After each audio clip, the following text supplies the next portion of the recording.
Hello everybody, I hope that everyone will be fine and better. English vocabulary. आज हम English vocabulary करेंगे. हमारे पास word हैं difference between excavation and trenches.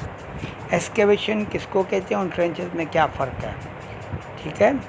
अब देखिए यहाँ आज खुदाई के आगे बढ़ते ही मज़ीद दरियाफ्तें हुई. अब ये खुदाई जो है खुदाई, अब जैसे today more discoveries were made as the excavation proceeded. अब यहाँ पर excavation जो वर्ड है उसका मतलब है खुदाई, ठीक है. अब ये खुदाई जो है जो हम कदीमी जगहों की जो खुदाई होती है तो उसमें बड़ी एहतियात से बढ़ता है, तो उसके लिए ख़ास वर्ड है एक्सकेवेशन. एक्सकेवेशन वहाँ हम यूज़ करेंगे जहाँ किसी तारीख़ी मकाम या कदीमी जगह पर खुदाई की जाए, उसको वहाँ पर एक्सकेवेशन यूज़ होगा.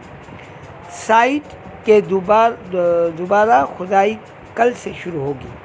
अब यहाँ पर है साइट की दोबारा खुदाई कल से शुरू होगी, ठीक है. Again excavation of the site will begin tomorrow. Next, दफन शहर की खुदाई में काफ़ी वक्त लगता है, ठीक है.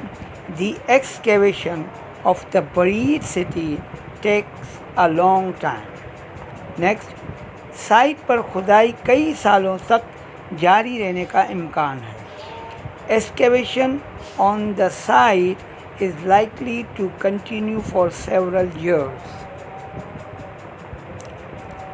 उन्होंने शहर के चारों अतराफ बहुत सी खंदकें बना रखी हैं. अब यहाँ पर ट्रेंच खंदक है, खुदाई है, इसका मतलब भी यहाँ पर खुदाई करना. ट्रेंच का मतलब वर्ब का मतलब खुदाई करना, ठीक है. और ट्रेंच जो है नाउन, खंदक, खुदाई की गई खंदक को हम ट्रेंच कहते हैं, ठीक है. They have made a lot of trenches around the city. उन्होंने शहर के चारों अतराफ बहुत सी खंदकें बना रखी हैं. खंदकें बहुत तंग थीं और आग बहुत भारी थी. The trenches were very narrow and the fire was very heavy. यहाँ पर ट्रेंचेस का मतलब है खंदक या, ठीक है, हम खंदकें खोद रहे हैं. We are digging the trenches. हम मदफून शहर की खुदाई कर रहे हैं. We are excavating the buried city.